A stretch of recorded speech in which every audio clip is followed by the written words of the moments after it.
Bob Kelly, welcome to the high ground. Hi, Brooks. Thanks for having me.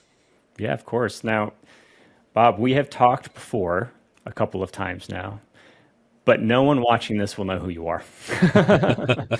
Yeah, like we'll have links and stuff, but we're not going to know who you are. So, could you give us a little bit of background to what your career path looked like and how it's all culminated to KPG Creative? Sure. Yeah. So I'm the founder and the president of KPG Creative. We're based in Cincinnati, Ohio. I started the company 23 years ago. We do all corporate video and corporate events. So it's really about helping companies market themselves, tell their stories, all with an eye on getting a return on that investment that they make with us. So it's sales and marketing videos, it's product introduction videos, it's customer case studies, it's training and development type things. It's all related to marketing and sales efforts. And then on the other side of our business, we have a whole event side that does corporate events. So we're doing annual sales meetings, product launches, award ceremonies, all kinds of things like that. And they range in size from, 100 people to thousands of people. So it's all kinds of sizes.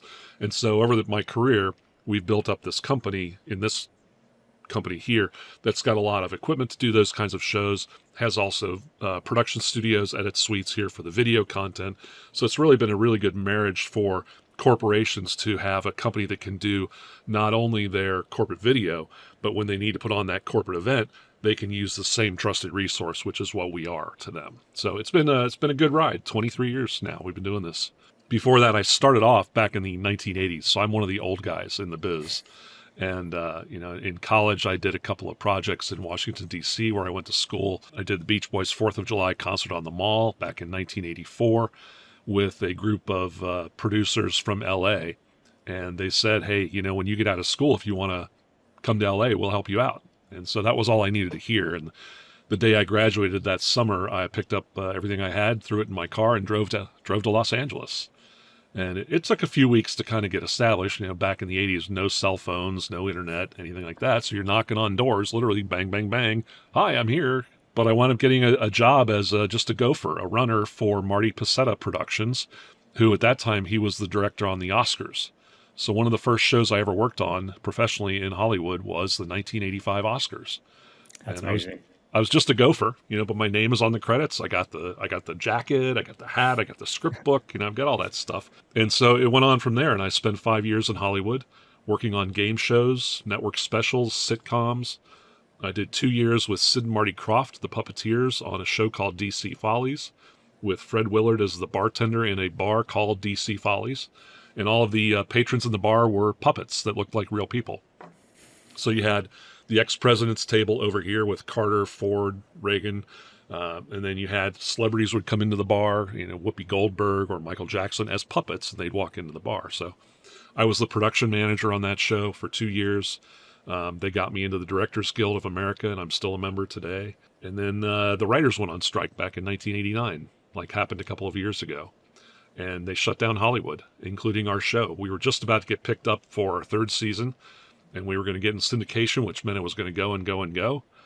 Shut it down. Everybody lost their jobs. So I wound up leaving Hollywood after like 6 months of no work. Made my way back to the East Coast, got on with NBC in Washington, then got married, decided to move home to Cincinnati, worked for a bunch of production companies here, and in 2002 said, I'm going to do it on my own. And here we are in 2025 doing it on my own. It's always like when I listen to people give their history like this, the amount of stories I know that are buried within that timeline must be crazy. Is there anything that you can draw on from your experience that you've used to inform how you operate KPG Creative now? Everything. I mean, what I learned in those 5 years in Hollywood is the foundation of everything, from how to deal with actors and big names. I'm not afraid to talk to anybody after that experience, and how to handle challenging personalities. I mean, as a production manager, you've got to deal with not only the talent, you've got to deal with the crew, you've got to deal with the art department, you got to deal with the electrics, you got to deal with the camera guys. You've got to manage everybody. So learning how to manage was huge, and how to not, you don't have to be a dictator to get the best out of people is one of the great things I learned out of that. and some financial literacy around how to manage projects in this world. As a production manager, you're dealing with all the below the line stuff, and how do you keep it under budget and keep it moving forward. So really, that was the foundation of everything for me, and it's served me really well. And in addition to the creative aspects of it, which is, how do you think about things from a different point of view? And because I did so much live stuff in Hollywood, that it really translated well to the corporate events we do now. I knew how to do live when I got here to Cincinnati, and there weren't that many people that knew how to do live in a show environment, not TV, I mean a broadcast, but in a corporate show environment. There weren't that many that knew how to manage lighting rigs going up in the ceiling and sound systems going in, and then all of the stuff that goes along with that. So, all of those things have been a building block to a long career. Sounds like you are the one who should be starting a training course. There are a lot of things you mentioned that I am still like, what am I doing? You could think that, but a lot of what I know is older, and you guys have all blown right past me with technology and what we're doing today. Well, that kind of leads me to a question I was wanting to ask, and that is, over the years, and this might be a bit of a loaded question, but what have you seen in the industry that has changed the most? And is there anything that's stayed the same? I'll take the second half first. What stayed the same is you still need to be able to relate to your customer and understand what they're trying to get out of the projects you're working on. It's not all about your creative vision. It's about how can you match your creative vision with what the customer actually wants. Mm. And sometimes you might want to give them the BMW, but they only want to pay for the Chevy, right?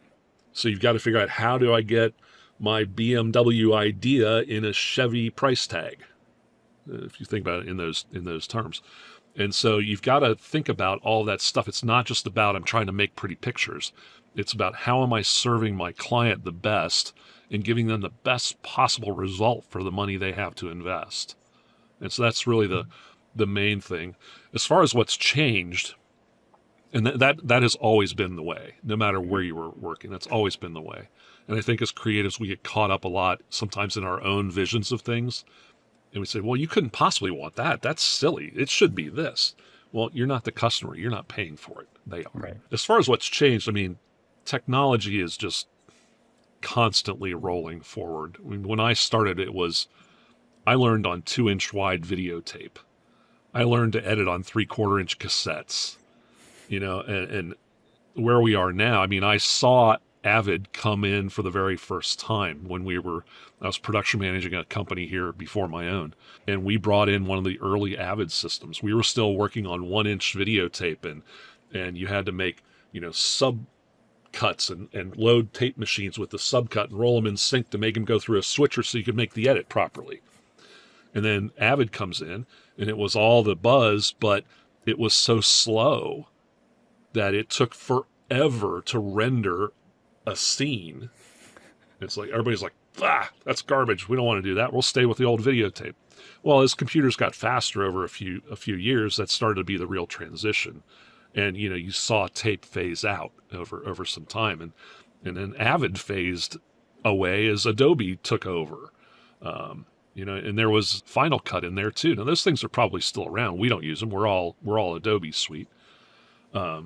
And then you look at what's happened in cameras over that time as well. That the transition in just resolution from 640 by 480 that we all thought was really great back in the early days of when I was in the business. Now we've gone through HD. Now we're at 4K. We're rapidly going to 8K or 12K or whatever the hell is next.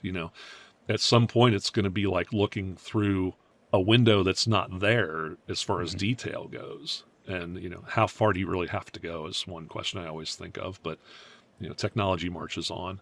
Lighting has changed dramatically from incandescent to LED. We used to have all incandescent lights in our studio. It got hotter than hell, and you had to open the doors and turn on the fans and take a break for a half hour to cool it down. Now everything's LED. Takes a lot less power and doesn't heat up. It's great. A lot lighter to work with. So, I mean, every facet of the business has changed and continues to change. And I don't see that stopping. And that's, as a business owner, that's good and bad. It's good because you keep rolling along, but it's bad because you have to keep rebuying the same stuff. You know, Right. there's a new camera, there's a new light, there's a new microphone, whatever it is. So it gets challenging to keep up with what's going on. Yeah, what you're saying is really tapping into something I think is really important too, and that's, and correct me if I'm wrong, but what I'm hearing based off those two answers is when we start, especially as creatives, we have a vision for what we want to do because we think we're the best at X, like we're the best cinematographer, we're the best editor, whatever. But the real lesson that I think is very difficult, like you said, for creatives to learn is that that's not really what a business is. Like you can be an artist, you can apply those skills, but what matters is what does the client want and is it effective? And like that's universally true and regardless of time. I've seen that a lot over my career, bringing in young people into the business. Even my daughter, who is graduating from college right now in digital media, you learn in school to be that artist, to hold true to your vision of the project. I'm going to make my student film or whatever it is, and it's going to be mine. And Hmm. that's great. And if you want to go be the next Steven Spielberg, you might be able to continue to do that. But the reality is the vast majority of us are going to get into this business in some other fashion where we need to work for somebody else, and that there's somebody else who's paying the bills. And your vision's great, but if it doesn't line up with my vision and I'm paying the bill, my vision wins. And that's a hard pill for a lot of young people to swallow. And my daughter had to learn that last year when she interned with us. It's like, yeah, you've got good ideas, but the customer wants it this way. Well, I'm not going to do it that way. Well, yeah, you are, because that's what they want. So Right. it's a lesson everybody has to learn, that there's your way and there's the way the person who's paying you wants it done. If you can marry those two together, that's perfect. Yeah, I mean, I am still struggling with that even now. Even with this podcast, I'm struggling with that because I'm not editing these. Like I've given the production to someone else and letting go of the reins has been a real challenge for me, to be honest. But I do think that if we're going as individuals to transition to a business or even as I would say a freelancer in the creative industry, the shift that like what will set you up for success is changing that mindset. Like it's great to be good at creative. You should follow those passions, but when it comes to working with the client, you have to remember that it is, like you said, they are the ones paying the bills. And just to add to that too, that it's not just that you answered their ask, but that there is some return on the money that they've spent. Yeah, you've got to bring value to it. That's why we're here, is we bring that creative value to what they're asking for. And that's why I said, if you can marry those things together, you've got a winner. It's like in the event side of things, I always talk about a four audience model. It kind of applies to the video side, but in events, you've got four audiences that you have to please. You've got the audience who are sitting in their seats watching the show, and they have to say, "Oh, it was a great show. I loved it. I got everything I wanted out of it." You've got the presenters on stage who have to feel that the presentation they gave was successful, right? That they got their points across and the audience got it. Then you've got the meeting planner who put the whole darn thing together, who has to be confident that yes, the food and beverage was great, and yes, the hotel was great, and yes, the production company was great, and yes, the audience loved it. And then you've got us, the production team, that has to be satisfied with what we did. And so those four audiences have different levels of expectations, and they kind of go in opposition to each other. The audience doesn't even really notice if there's a mistake. They just, well, something just happened. Oh well, moving on, and they don't care, right? The presenter on stage cares, but doesn't really care about a lot of the other details. The Mhm. meeting planner is very specific about watching details that happen. It's like, oh my God, that fork was out of place or whatever is going on. And then the production company is like, oh, we missed a cue. Oh, the lighting's off, or the camera's out of focus, or whatever. So we're so detailed on what we expect, and then the audience is so not detailed. And you have to kind of find this cross of those two things where they line up, and that's where success is Mhm. in a live event. I think it'd be the same thing in video production. You've got different audiences, and it's where can you find that cross where everything's accepted and good for everybody, and that's success in my book. I love that, and I'm going to use it. I feel like that could be translated across the board for like everything we do, honestly. And it reminds me, I just recently gave a presentation where I went over awareness consideration, decision stage content, as well as all of the follow-up things. So presence at conferences and cold outreach, all the things. And the way I described it was if you're setting up an ambush, like if you're in the military and you've got an ambush, most people set up what's called like a linear ambush, which is effectively just there's a road and I stand in the middle of it and I hope you stop when I'm, but there's more advanced, more effective ambushes, things like the L-shaped ambush, X-shape box, stuff like that. And I described our efforts as like we are attempting to do kind of like a box-shaped ambush for our audience where we're hitting them from all sides. But what you said is put a whole other layer on it because it's not just the strategic level. That's what we were talking about. But there's like the tactical execution of that and how all of these like levels of expectation need to be met in order for this to be seen as a success. I really, yeah, you got me. It blew me away a little bit what you just said, and I'm like, I've got to redo my presentation. I think. Yeah, I mean, success for one is not necessarily a success for the other, and so Right. and perfection for one isn't necessarily perfection for the other. So there's a place where they all meet, and that's where it works. Right. And I think that's why things like, it gets almost redundant to the point of absurdity, but things like data and analytics, like this is where they really come in play because you can show that you are effective to the target audience, the audience being whoever your client's audience is, the people who are in the seats watching, who don't see the details, but they got the message. Like you can prove that with. To shift gears a little bit, what right now is keeping you up at night as a business owner in this industry? Cash flow, 100% cash flow. It's been a weird year, and not to get political, but I think that a lot of the uncertainty that we've dealt with since January across the board has impacted what I know it's impacted my business. I think it's impacted a lot of people in our world who deal with marketers and others that are just saying, I like what we're talking about, but I don't know what's going to happen right now with tariffs, political climate, whatever's going on. I'm just going to hold back for a bit and we'll let things shake out.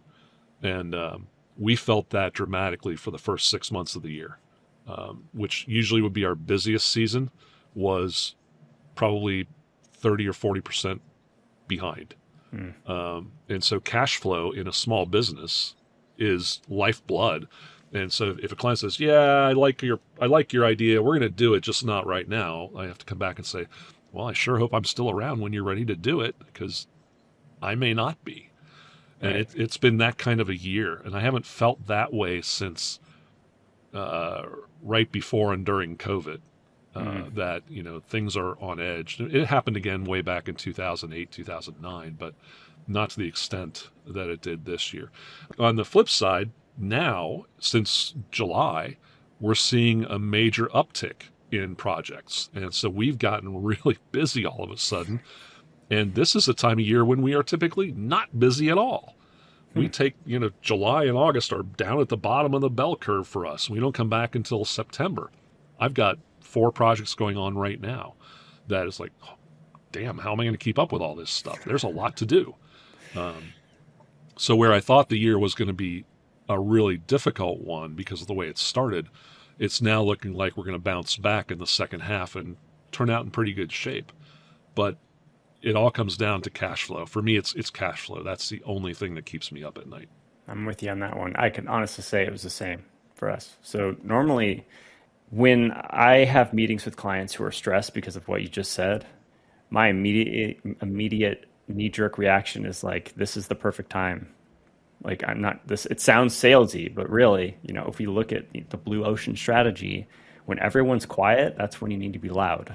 Like this is the time to take advantage of the fact that no one is marketing right now. When I'm talking to clients who are stressed about the things you mentioned, so they're kind of doing the wait and see thing. We're just going to hold on to budgets because we don't know what the future is going to bring. in my mind, and again, my background's a bit different, but I immediately go to attack the ambush. If something bad is happening, you have to attack it. Even if the bad thing is a lull, you have to take advantage of it. You have to fight back or die. So if I see a lull in an industry or in marketing spend, my mind immediately goes to, well, how do we attack the ambush and why is it advantageous for us to do so? In my mind, when everyone's quiet, like it's the easiest time to be heard. Like when everyone's holding on to budgets, not doing any marketing, that's the perfect time to do marketing because it's almost like a free audience. There are more receptive ears than there would be because the whatever TV or online, it's not completely saturated like it normally is. Yeah, I agree with that concept. I mean, during the slow time here, we were really marketing ourselves hard. We were getting into creating a lot of our own content, just continually reaching out to people and saying, we're still here. Let's keep the conversations moving, and just staying in constant touch with the people we were working with or were chasing. That was the key to getting through it. And when they were ready, we were still top of mind. So I think you're right. You have to keep fighting through it. You can't give up. You just got to keep plowing ahead. You're going through hell, just keep going, right? That's the old saying. Yeah. And fortunately, it looks like we're going to come out the other side at this point, and that's a good thing. Probably wouldn't have been had you given up though. I mean, Well, you get close, and I've got a staff here that I'm responsible for. There's 7 of us, and it's like we're almost to the point where I'm not going to be able to keep everybody, and we're just going to keep pushing and hope we can get through this, and we have. But things get tight, and you have to yeah. make sometimes those hard decisions as a business owner, and that's no fun, but it happens. So as a leader, how do you communicate to your team in times like that? Because they must feel the stress. Everybody feels it.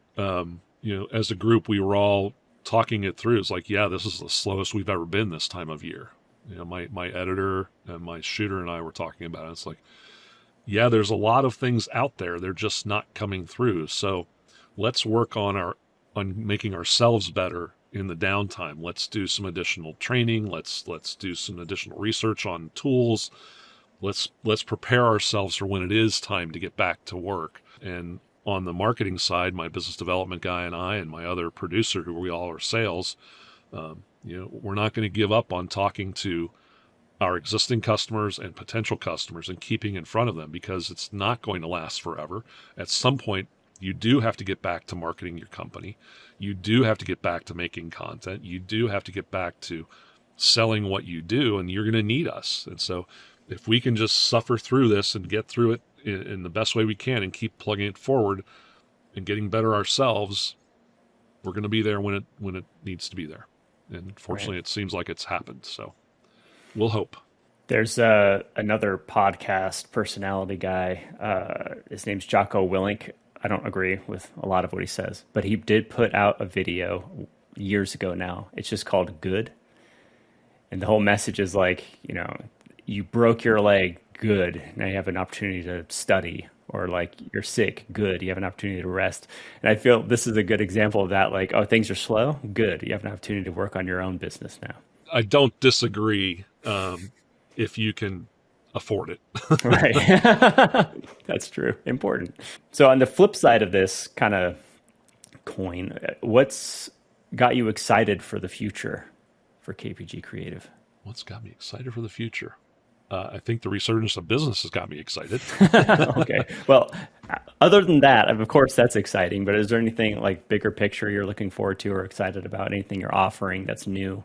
We've just bought some new LED stuff that's kind of fun to work with, some LED screens that are kind of fun to work with. So that's a new offering we have. I think from a business standpoint, I'm starting to look at what's my exit strategy over the next 3 to 5 years, and how do I transition this company to the younger generation. And so that's kind of got me really energized at the moment, going through a lot of planning internally with my advisors and stuff to kind of figure out that process. Because my vision of this thing is that it goes on well beyond me, and I'm able to turn it over to a new generation of people to run it. And I get to maybe play along with just my favorite clients, but don't have to run the business anymore. That's got me excited. So I can go play a little more golf than I already do. But, so those are kinds of things. And I think I still enjoy the hunt, the chase to find the business, even though it's really difficult, I still like getting out there and talking to the customers and the potential customers and telling our story and trying to get them excited about what we're doing. So those are the kinds of things that are still fun to do. And then, on the producing side, I'm still an active producer director. But it's funny, we were doing a video shoot in Atlanta just a couple weeks ago, and the guys were there ahead of me, and so they were asking, we were in a hotel suite, they were asking me what the shot should look like, and they sent me some pictures, and I said, there's some art on the wall over there, there's the windows over here, there's a video monitor on that wall, and I said, well, what if we put the customer in front of the video monitor and put the client's logo up behind their shoulder? And my DP turns to me and says, that was great in the 80s. I was like, oh, man, what a zing. He had a good point. He had a good point. He's like, this is going to go on their website. It's fully branded already. Why do we need another piece of branding up there? It was all valid stuff, but he just kind of zinged me that your stuff is old. And so you got to let the guys kind of run with what they think the new best way to do stuff is. Yeah, I'm sure that takes a lot of trust too, when you're kind of... It's hard, but you got to let people do what they think is best and maybe stumble along the way, and hopefully it all comes out in the best possible way.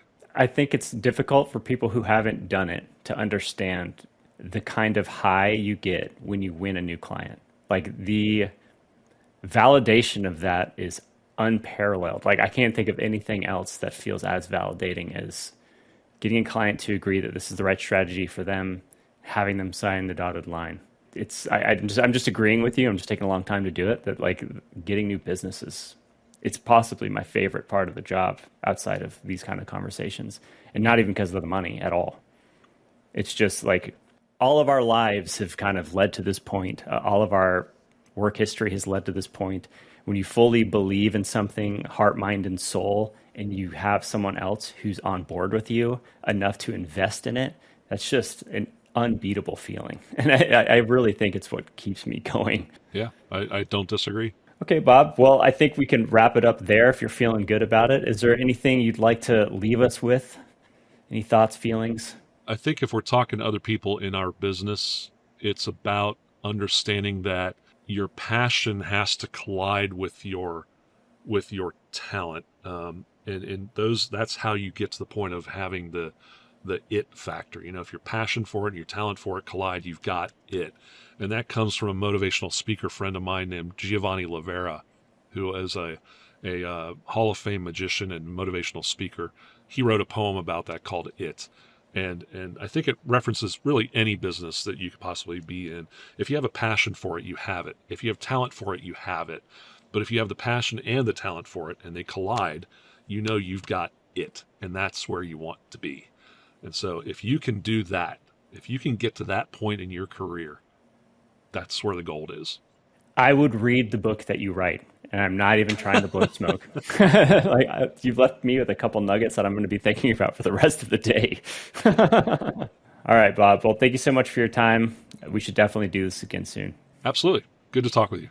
Yeah, good talking to you.